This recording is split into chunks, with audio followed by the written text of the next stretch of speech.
For all you wondering, this is what precision grinding looks like.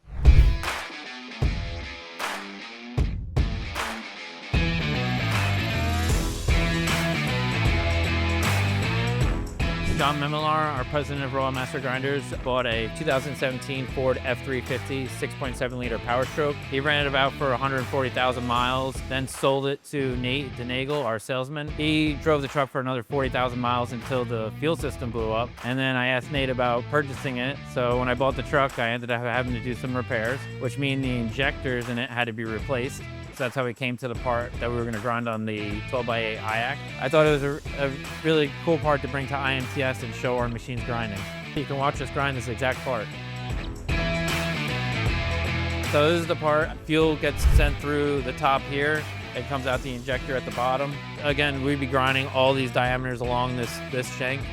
These again are ground to micron-level tolerances. Too loose of a fit or too tight of a fit, you either lose efficiency or it won't move at all. Infeed process is when a part sits stationary and the wheels come to it.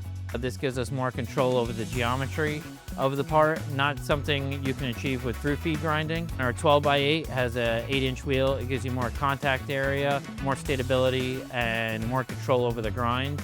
The F&R screen has live data showing you the diameter, the feed rate, and stress cycle on it. This machine is showing you everything it's doing at all times. And if you're asking what precision looks like, this is what it looks like.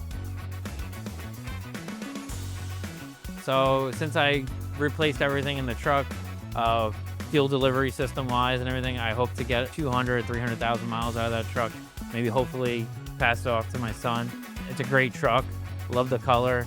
And again, it has the history behind it.